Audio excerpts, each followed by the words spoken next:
नमस्कार दोस्तों, स्वागत है आपका आपके YouTube चैनल के एक क्लासेस में। तो आज है प्रैक्टिस सेट का पार्ट 11वां। आई होप आपने पिछले 10 प्रैक्टिस सेट पढ़ लिए होंगे। अगर आपको प्रैक्टिस सेट हेल्पफुल लग रही हो तो वीडियो को लाइक करें, शेयर करें एंड चैनल को जल्दी से सब्सक्राइब कर लें ताकि हर एक नई वीडियो आप तक सबसे पहले पहुंच जाए। तो चलिए दोस्तों, शुरुआत करते हैं आज के पहले क्वेश्चन से। तो भाई पहला क्वेश्चन पूछा जा रहा है, उत्तराखंड से संबंधित प्रथम पुरातात्विक खोज किसे माना जाता है। तो भाई उत्तराखंड से संबंधित जो प्रथम पुरातात्विक खोज है वो माना जाता है देवीधुरा के कपमार्स की खोज। जो उत्तराखंड के पुरातत्व के जनक माने जाते हैं हेनवुड, इनके द्वारा 1856 में देवीधुरा से पुरावशेषों की खोज की गई थी। ठीक है, तो हमारा राइट आंसर हो जाएगा ऑप्शन डी। अगला क्वेश्चन है, सही युग्म को छांटिए। पहला है अछाड़ा, धारदार हथियार से वस्तु को काटने का आधार। तो ये क्या होता है, जो धारदार हथियार होते हैं उनसे जिस वस्तु को जिस पर काटा जाता है उसे क्या कहते हैं, अछाड़ा कहते हैं। ठीक है। अगला है चट्टी, यात्रा मार्गों पर पूर्व काल में बनाए गए विश्राम आश्रम। ठीक है, तो उसे क्या कहा जाता है, चट्टी कहा जाता है। अगला है कुकुरालो, शिकारी कुत्तों के पालन पोषण हेतु जनता से वसूला कर। तो इसे क्या कहा जाता था, इसे कहा जाता था कुकुरालो। ठीक है, तो ये भी बिल्कुल सही हो जाएगा। जो हमारा राइट आंसर हो जाएगा वो हो जाएगा उपयुक्त सभी युग्म सत्य है। अगला क्वेश्चन है, लोक चित्र के संदर्भ में निम्न में से कौन सा सही नहीं है। पहला है थापा चित्र, त्योहारों व मांगलिक अवसरों पर पिसे चावल व अन्य रंगों से बनाए जाते हैं। तो ये बिल्कुल सही हो जाएगा। अगला है नाद या टुपुक चित्र, विस्वार व गेरू की सहायता से रसोई की दीवारों पर देवताओं के चित्र। तो ये भी बिल्कुल सही हो जाएगा। और इन्हीं चित्रों को क्या कहा जाता है, इन्हीं चित्रों को प्रतीकात्मक चित्र भी कहा जाता है। तो एक लाल मिट्टी होती है जिसे कि गेरू कहते हैं। अगला है वसुधारा चित्र, वसुधारा चित्र खास मौके पर बाग बगीचों का चित्र। तो ये बिल्कुल गलत हो जाएगा। जो वसुधारा चित्र होता है पूजा स्थल में विस्वार की धार से बनाया गया चित्र होता है जिसे कि वसुधारा चित्र कहते हैं। तो ये हमारा ऑप्शन गलत हो जाएगा। अगला है लक्ष्मी पौ चित्र, दीपावली के अवसर पर घर के मुख्य द्वार, तिजोरी व पूजा गृह में लक्ष्मी के पांव के चिन्ह। तो ये भी बिल्कुल सही हो जाएगा। ठीक है, हमें पूछा है कि कौन सा सही नहीं है। ठीक है, तो हमारा राइट आंसर हो जाएगा ऑप्शन सी। अगला क्वेश्चन है, निम्न में से सही सुमेलित नहीं है। पहला है चिनाब घाटी, चमोली। तो ये बिल्कुल सही हो जाएगा। जो चिनाब घाटी है वो कहाँ है, चमोली में है। अगला है वारसू घाटी, उत्तरकाशी। तो वारसू घाटी कहाँ है, उत्तरकाशी के जो हर की दून वाला क्षेत्र है वहाँ क्या है, वारसू घाटी है। अगला है व्यास घाटी, चमोली। तो ये बिल्कुल गलत हो जाएगा। जो व्यास घाटी है वो कहाँ है, वो है पिथौरागढ़ में। ठीक है। अब वहीं अगर व्यास गुफा की बात की जाए तो व्यास गुफा कहाँ है, वो है चमोली में। अगला है कालीमठ घाटी, रुद्रप्रयाग। तो ये भी बिल्कुल सही हो जाएगा। हमारा जो राइट आंसर हो जाएगा वो हो जाएगा ऑप्शन सी। अगला क्वेश्चन है, उत्तराखंड का प्रथम एक्यूप्रेशर पार्क बनाया गया है। तो भाई उत्तराखंड का प्रथम एक्यूप्रेशर पार्क जो बनाया गया है वो बनाया गया है ऋषिकेश में। तो हमारा राइट आंसर हो जाएगा ऑप्शन बी। अगला क्वेश्चन है, हिमालय का इतिहास किसकी रचना है। तो भाई हिमालय का इतिहास रचना किसकी है, यह है मदन चंद्र भट्ट जी की। ठीक है, तुम्हारा राइट आंसर हो जाएगा ऑप्शन ए। वही बात करें कुमाऊं का इतिहास, तो कुमाऊं का इतिहास किसकी रचना है, ये रचना है बद्रीदत्त पांडे जी की। वहीं अगर बात करें गढ़वाल का इतिहास, तो गढ़वाल का इतिहास किसकी रचना है, ये है हरिकृष्ण रतूड़ी जी की। ठीक है। और वहीं अगर 12 खंडों में उत्तराखंड का इतिहास पूछा जाए कि किसकी रचना है, यह है शिव प्रसाद डबराल जी की रचना। ठीक है, हमारा राइट आंसर हो जाएगा ऑप्शन ए। अगला क्वेश्चन है, उत्तराखंड राज्य के त्योहार उत्सव के संदर्भ में क्या सही नहीं है। पहला है लोसर उत्सव, उत्तरकाशी के जाट जनजाति के लोग तिब्बती पंचांग के अनुसार पड़ने वाले नववर्ष के पहले दिन के रूप में मनाते हैं। तो भाई ये बिल्कुल सही हो जाएगा। जो लोसर उत्सव है वो किसके द्वारा मनाया जाता है, वो मनाया जाता है जाट जनजाति के द्वारा। और कहाँ मनाया जाता है, ये मनाया जाता है उत्तरकाशी में। ठीक है, तो ये बिल्कुल सही हो जाएगा। अगला है पातबीड़ा, रुद्रप्रयाग में नंदा पूजा के अवसर पर पुरोहितों द्वारा मनाए जाने वाला पर्व है। तो ये भी बिल्कुल सही हो जाएगा। ठीक है। पात बीड़ा कब मनाया जाता है? तो ये मनाया जाता है नंदा पूजा के अवसर पर। ठीक है। अगला है चैत्र माह की अष्टमी को लोक देवता देवल समेत की शोभा यात्रा को चैतौल कहा जाता है। तो भाई चैत्र माह की अष्टमी को क्या किया जाता है? जो लोक देवता देवल समेत है उनकी शोभा यात्रा की जाती है, जिसे कि क्या कहते हैं? चैतौल कहते हैं। और ये किया जाता है पिथौरागढ़ में। ठीक है। अगला है राज्य में फूल संक्रांत श्रावण मास के प्रथम दिन को मनाया जाता है। तो ये बिल्कुल गलत हो जाएगा। जो फूल संक्रांत है वो मनाया जाता है चैत्र मास के प्रथम दिन को, यानी कि जिस दिन हिंदू वर्ष का प्रथम दिन होगा उस दिन क्या मनाया जाएगा? उस दिन मनाया जाएगा फूल संक्रांत, जिसे कि हम फूलदेई भी कहते हैं। इसी दिन औजी जाति द्वारा अपने वाद्य यंत्रों के साथ गीत गाया जाता है। तुम्हारा जो राइट आंसर हो जाएगा वो हो जाएगा ऑप्शन डी। अगला क्वेश्चन है बीज बचाओ आंदोलन का मुख्य सूत्रधार कौन था? तो भाई बीज बचाओ आंदोलन के जो मुख्य सूत्रधार थे वो थे विजय जरधारी जी। ठीक है। तुम्हारा राइट आंसर हो जाएगा ऑप्शन ए। अगला क्वेश्चन है सयाण नामक संस्था है। तो भाई सयाण नामक संस्था कौन सी जनजाति में है? तो भाई सयाण नामक संस्था पाई जाती है जौनसारी जनजाति की राजनीतिक संस्था में। ठीक है। तुम्हारा राइट आंसर हो जाएगा ऑप्शन ए। आप सभी को पता होगा जो जौनसारी जनजाति है उनकी जो राजनीतिक संस्था है उसमें क्या है? उसमें खुमरी समिति होती है। और जो गांव होते हैं उनका जो प्रत्येक परिवार होता है उनका एक एक सदस्य क्या होता है? इस खुमरी का सदस्य होते हैं। ठीक है। और खुमरी के मुखिया को ही क्या कहा जाता है? ग्राम सयाणा कहा जाता है। ठीक है। तुम्हारा राइट आंसर हो जाएगा ऑप्शन ए। अगला क्वेश्चन है निम्नलिखित में से कौन सा सुमेलित नहीं है? पहला है टनकपुर परियोजना शारदा नदी, तो ये बिल्कुल सही हो जाएगा। अगला है खोदरी परियोजना यमुना, तो ये भी बिल्कुल सही हो जाएगा। अगला है छिबरो परियोजना टॉन्स, ये भी बिल्कुल सही हो जाएगा। अगला है चीला परियोजना रामगंगा, तो ये बिल्कुल गलत हो जाएगा। जो चीला परियोजना है वो बना है चीला नदी पे, जो कि सहायक है गंगा नदी की, जो कि पौड़ी में स्थित है। ठीक है। वहीं अगर रामगंगा की बात की जाए तो रामगंगा पर क्या है? रामगंगा परियोजना यानी कि कालाबड़ परियोजना है। तुम्हारा राइट आंसर हो जाएगा ऑप्शन डी। अगला क्वेश्चन है मध्य हिमालय क्षेत्र पर विचार करें। पहला है उत्तराखंड में मध्य हिमालय क्षेत्र की ऊंचाई 1200 मीटर से 4500 मीटर तक पाई जाती है, तो ये भी बिल्कुल सही हो जाएगा। ठीक है। जो मध्य हिमालय क्षेत्र की ऊंचाई है वो कितनी है? 1200 मीटर से 4500 मीटर तक की है। अगला है राज्य के पूर्वी छोर चंपावत से लेकर पश्चिमी छोर देहरादून तक 9 जिलों में मध्य हिमालय श्रेणी विस्तृत है, तो ये भी बिल्कुल सही हो जाएगा। अगला है मध्य हिमालय श्रेणी में जीवाश्म का अभाव पाया जाता है, तो ये भी बिल्कुल सही हो जाएगा। अगला है सात ताल नौ कुचिया ताल मध्य हिमालय क्षेत्र के अंतर्गत आते हैं, तो ये भी बिल्कुल सही हो जाएगा। जो नैनीताल में पाए जाने वाले ताल हैं, तो सात ताल हो गया, नौ कुचिया ताल हो गया, भीमताल हो गया, खुरपा ताल हो गया, ये सारे किसके अंतर्गत आएंगे? तो ये आएंगे मध्य हिमालय के अंतर्गत। हमें बताना है कि सही कथन का चुनाव करें, तो हमारा राइट आंसर हो जाएगा कि सभी कथन सत्य हैं। ठीक है। अगला है कुंजड़ी वन आंदोलन के संबंध में कौन सा कथन असत्य है? पहला कथन है इसका प्रारंभ 1904 में हुआ था, तो ये बिल्कुल सही हो जाएगा। जो कुंजड़ी वन आंदोलन है उसका प्रारंभ हुआ था 1904 में नरेंद्र नगर से। ठीक है। अगला है इसका नेतृत्व अमर सिंह द्वारा किया गया, तो ये भी बिल्कुल सही हो जाएगा। जो इसके लीडर थे वो कौन थे? अमर सिंह थे। ठीक है। अगला है यह कीर्ति शाह के समय अंग्रेजों को सहायता के लिए बढ़ाए गए टैक्स के कारण प्रारंभ हुआ था, तो ये भी बिल्कुल सही हो जाएगा। जो इस समय राजा थे कीर्ति शाह, इनके द्वारा जो टैक्स बढ़ाया गया था उसके विरोध में क्या हुआ था?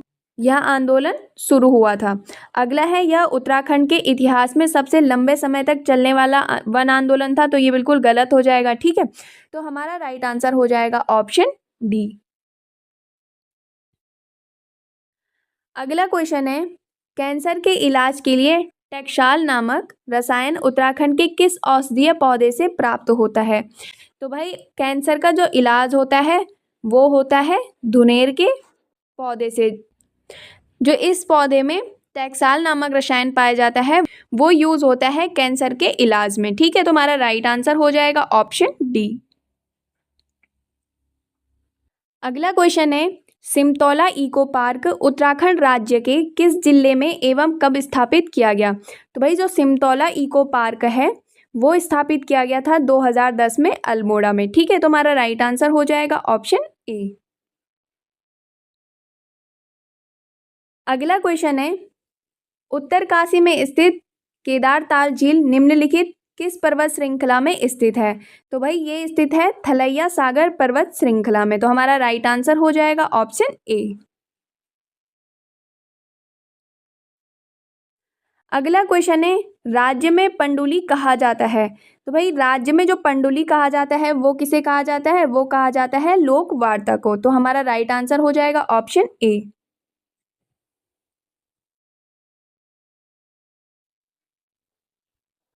तो वही अगला क्वेश्चन है लोकोक्ति से।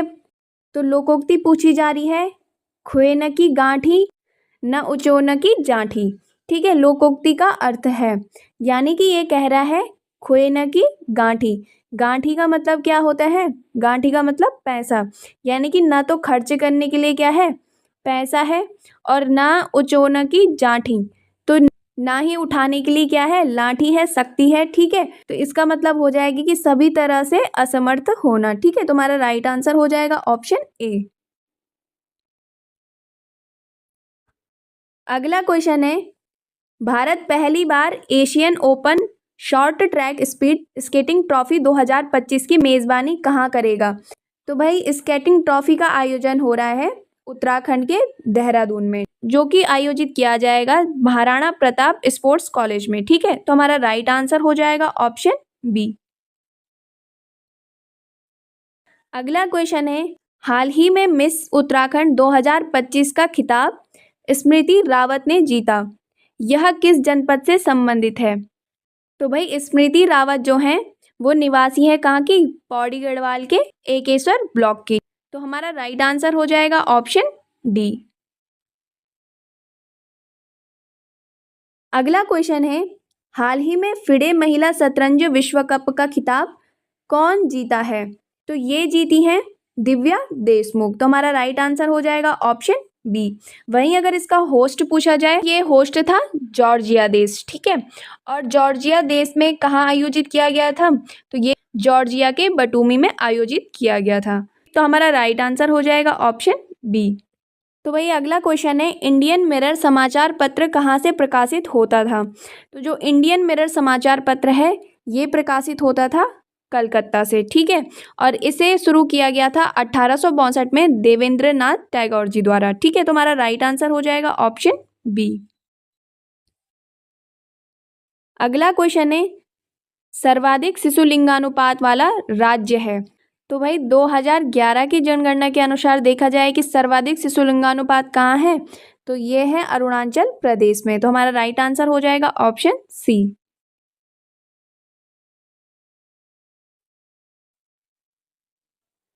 अगला क्वेश्चन है, टाइटन उपग्रह है। तो टाइटन किसका उपग्रह है? टाइटन उपग्रह है शनि का। तो हमारा राइट आंसर हो जाएगा ऑप्शन बी।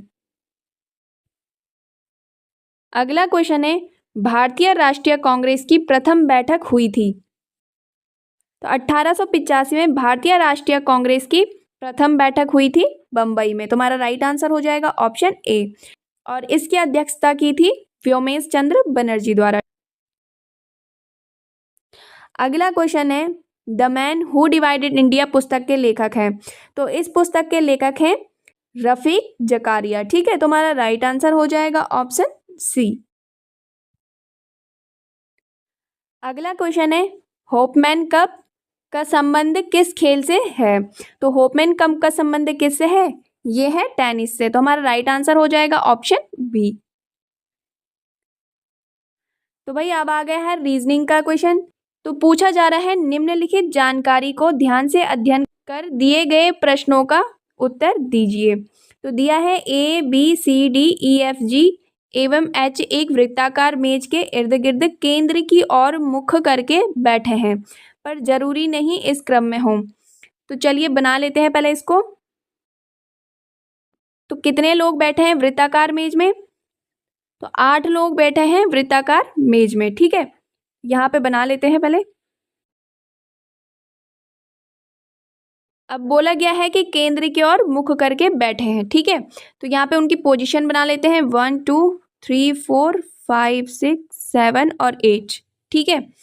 अब यहाँ पे पहला दिया है कि ई के दाएं से तीसरा सी बैठा है, तो ई का दायां किधर हो जाएगा? अगर ये केंद्र की ओर मुख करके बैठे हैं तो ई का दायां इधर हो जाएगा। तो सी क्या है? तीसरा बैठा हुआ है। अब बोला गया है कि एच के बाएं दूसरा जी बैठा है और नीचे एच का दिया है कि ई तथा सी का निकटतम पड़ोसी नहीं है, यानी कि एच ना तो यहाँ पे आएगा और ना ही इधर आएगा, ठीक है। तो एच कहाँ पे आ जाएगा? एच या तो यहाँ पे आ जाएगा, ठीक है। तो एच को यहाँ पे बैठा देते हैं। एच का बायां दूसरा कौन है? जी है, तो एच का बायां किधर हो जाएगा? इधर हो जाएगा। अब बोला है कि एफ तथा ए क्या है? एक दूसरे के निकटतम पड़ोसी हैं, तो बाकी कहीं पे नहीं है, बाकी यहीं पे है। यहाँ पे हम एक दूसरे को बैठा देते हैं। एफ और एक दूसरे के क्या हो गए? निकटतम पड़ोसी हो गए। अब बोला जा रहा है कि एफ तथा बी के बीच केवल एक व्यक्ति बैठा हुआ है, तो एफ और बी के बीच एक सीट यहाँ पे है, तो बी के बीच क्या है? एक व्यक्ति। कौन बैठा हुआ है? ई बैठा हुआ है। अब एक छूट गया है, कौन सा? ए हो गया है, बी हो गया है, सी हो गया है, डी छूट गया, तो डी कहाँ पे बैठा देंगे? यहाँ पे बैठा देंगे, ठीक है। ये इमेज आप याद रखना। उसके बाद हम इसमें क्या करेंगे? जो क्वेश्चन पूछा जाएगा उसको क्या करेंगे? फिल करेंगे, ठीक है। तो वही क्वेश्चन देख लेते हैं। क्वेश्चन क्या है? पहला है, उपरोक्त व्यवस्था के आधार पर निम्नलिखित 4 में से 3 एक निश्चित प्रकार से एक समान है, वह कौन सा एक है जो समूह में नहीं आता है? तो भाई हमारी कुछ इस तरीके से बैठे हुए थे। यहाँ पे बैठा हुआ था ई, इसके बगल में था एफ, यहाँ पे था ए, यहाँ पे है सी, यहाँ पे है जी, यहाँ पे है डी और यहाँ पे है एच और यहाँ पे है बी, ठीक है। अब हमें बोला है कि व्यवस्था के आधार पर निम्न 4 में से एक निश्चित प्रकार से एक समान है, वह कौन सा है जो समूह में नहीं आता है? पहला है बी डी। बी डी कैसे है? बी ये है और डी ये है, ठीक है। तो ए इनके बीच में क्या है? एक है। अगला है सी और एफ, सी और एफ के बीच में भी एक है। अगला है एच और जी, एच और जी के बीच में भी एक है। अगला है ए और जी, तो इसके बीच में भी क्या आ रहा है? एक आ रहा है। तो अब हमें कैसे देखना पड़ेगा? तो हमें क्या देखना पड़ेगा? थोड़ा अलग टाइप से देखना पड़ेगा। अब दोबारा देखते हैं बी डी।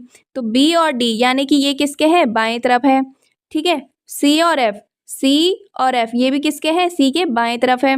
अगला है एच और जी, एच और जी ये भी एच के क्या है? बाएं तरफ है। अगला है ए और जी, ए और जी, तो जी क्या है? ए के दाएं तरफ है, ठीक है। तो हमारा जो आंसर हो जाएगा वो हो जाएगा ए और जी, ठीक है। तो भाई अगला पूछा गया है, निम्नलिखित में से कौन डी का निकटतम पड़ोसी है? तो डी का निकटतम पड़ोसी कौन हो जाएंगे? एच और जी, तो हमारा राइट आंसर हो जाएगा ऑप्शन बी। अगला पूछा जा रहा है, उपरोक्त व्यवस्था में जी के संदर्भ में ए का स्थान क्या है? तो जी के संदर्भ में ए का स्थान क्या है? ए कहाँ है? जी के बाईं और दूसरे स्थान पे है, ठीक है। तो बाएं से दूसरा, तो हमारा राइट आंसर हो जाएगा ऑप्शन सी। अगला है दोस्तों हिंदी का सेट। ये तो था रीजनिंग के 3 क्वेश्चन, ठीक है। अब आ गया है हिंदी का सेट। और अभी तक दोस्तों अगर आपने वीडियो को लाइक नहीं किया है, शेयर नहीं किया है, तो जल्दी से कर लें और चैनल को जल्दी से सब्सक्राइब कर लें, ठीक है। तो भाई हिंदी का सेट में सबसे पहले क्वेश्चन पूछा जा रहा है, अमित अमित शब्द युग्मों का सही अर्थ है। तो भाई अमित मतलब क्या होता है? अमित मतलब होता है असीम या बहुत अधिक, ठीक है। वहीं अमित मतलब क्या होता है? अमित मतलब होता है दुश्मन। तो इसका राइट आंसर हो जाएगा ऑप्शन बी, बहुत अधिक और दुश्मन, ठीक है। अगला है स्नेह का शाब्दिक अर्थ नहीं है। तो गोद क्या है? स्नेह का शाब्दिक अर्थ नहीं है। तुम्हारा राइट आंसर हो जाएगा ऑप्शन ए। अगला है संज्ञाओं के साथ आने वाली विभक्तियों को क्या कहा जाता है? तो संज्ञाओं के साथ आने वाली विभक्तियों को कहा जाता है विश्लिष्ट, ठीक है। तो हमारा राइट आंसर हो जाएगा ऑप्शन ए। अगला है व्यवहारिक रूप से आपकी बात ठीक हो सकती है। इसका शुद्ध रूप आपको बताना है कि व्यवहारिक को कैसा लिखा जाएगा। तो व्यवहारिक कैसा लिखा जाता है? ये लिखा जाता है व्यावहारिक, ठीक है। तुम्हारा राइट आंसर हो जाएगा ऑप्शन बी।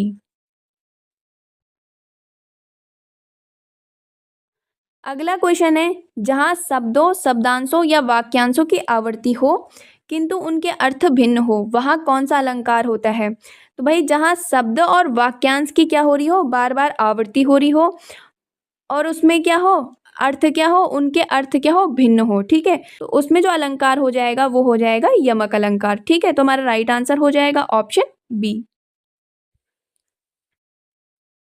अगला क्वेश्चन है, जैसा करोगे वैसा भरोगे, कौन सा सर्वनाम है? तो भाई यहाँ पे आ रहा है जैसा और वैसा, तो ये कौन सा सर्वनाम होता है? ये होता है संबंधवाचक सर्वनाम। तो हमारा राइट आंसर हो जाएगा ऑप्शन ए। अगला क्वेश्चन है, हंस पद किस विराम चिन्ह का एक और नाम है? तो हंस पद कैसा होता है? हंस पद ये वाला चिन्ह होता है। ठीक है, और इसे ही क्या कहते हैं? त्रुटि चिन्ह कहते हैं या काग पद कहते हैं। ठीक है, तुम्हारा राइट आंसर हो जाएगा ऑप्शन डी।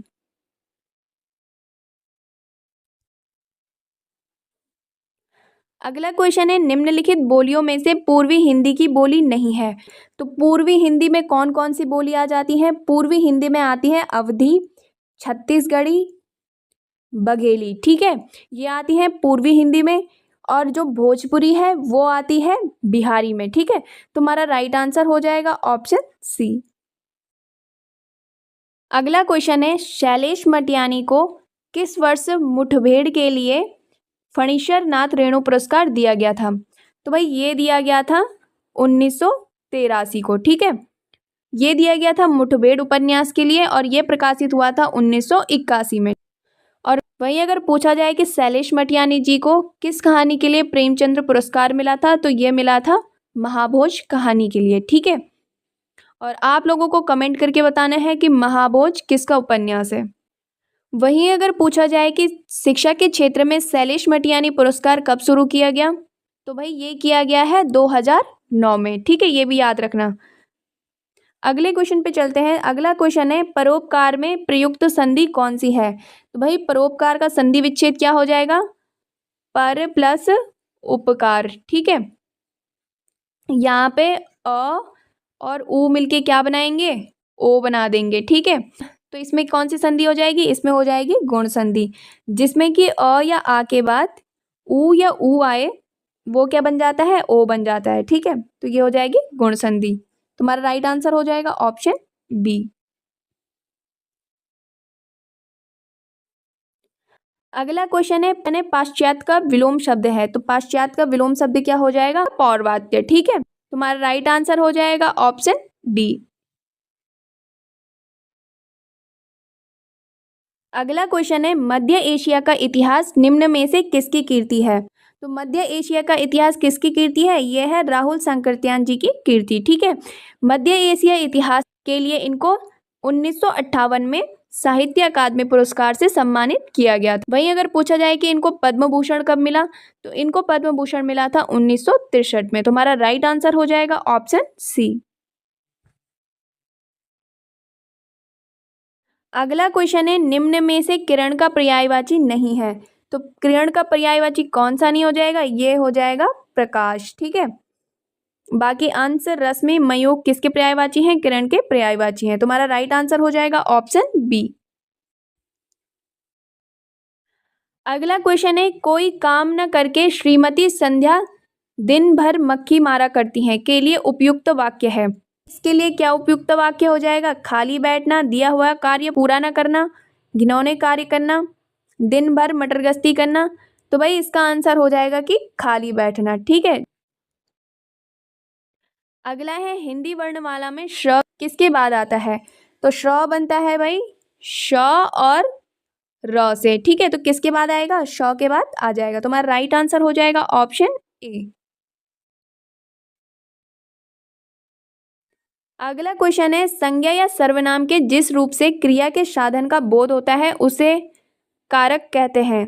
तो भाई जिससे कि क्रिया के साधन का बोध हो रहा है उसे क्या कहेंगे? उसे कहेंगे करण कारक। ठीक है, तुम्हारा राइट आंसर हो जाएगा ऑप्शन सी। अगला क्वेश्चन है, निम्नलिखित में से यौगिक शब्द को छांटिए। तो इनमें यौगिक क्या हो जाएगा? इनमें यौगिक हो जाएगा परोपकार। कार और परोपकार का अर्थ क्या हो जाएगा? यानी कि दूसरे के हित में कार्य करना। ठीक है, वहीं यहाँ पे बात करें गोपाल की, तो गोपाल एक यहाँ पे कैसा शब्द है? गोपाल है यहाँ पे रूढ़ शब्द। ठीक है, तो वहीं अगर बात करें चतुर्मुख की, तो चतुर्मुख का क्या हो जाएगा? तो चतुर्मुख कैसा शब्द है? ये है योग रूढ़ शब्द है, ये प्रयुक्त तो होता है ब्रह्मा जी के लिए। ठीक है, अगला है दशानन। दशानन एक है योग रूढ़ शब्द जिसका कि अर्थ होता है रावण। ठीक है, तो हमारा राइट आंसर हो जाएगा ऑप्शन सी। अगला है मैं जल्दी जाऊंगा ताकि आराम कर सकूं। रेखांकित वाक्य क्या है? तो भाई इसमें रेखांकित वाक्य क्या आ रहा है? ताकि किस में आ जाएगा? ये आ जाएगा समुच्चय बोधक में। ठीक है, तुम्हारा राइट आंसर हो जाएगा ऑप्शन डी।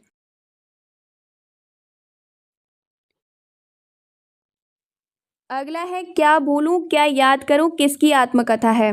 तो भाई ये आत्मकथा है हरिवंश राय बच्चन जी की। तुम्हारा राइट आंसर हो जाएगा ऑप्शन डी। अगला क्वेश्चन है प्रेस विज्ञप्ति की विशेषताओं में निम्न में से कौन से असत्य है?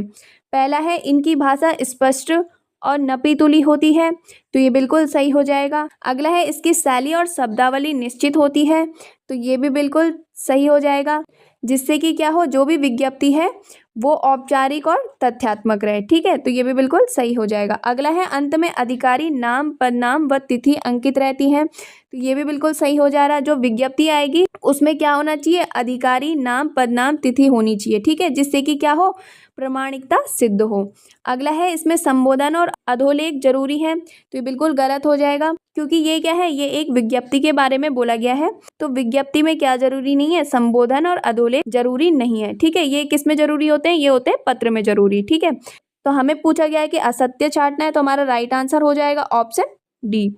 तो दोस्तों ये रहे हमारे आज के टॉप 50 क्वेश्चन, जिसमें कि कुछ उत्तराखंड के, कुछ हिंदी के और कुछ करंट अफेयर के क्वेश्चंस थे। अगर आपको दोस्तों वीडियो हेल्पफुल लगी हो, वीडियो अच्छी लगी हो, तो वीडियो को प्लीज लाइक करें, शेयर करें, कमेंट में अपनी राय जरूर दें और चैनल को सब्सक्राइब करें। धन्यवाद।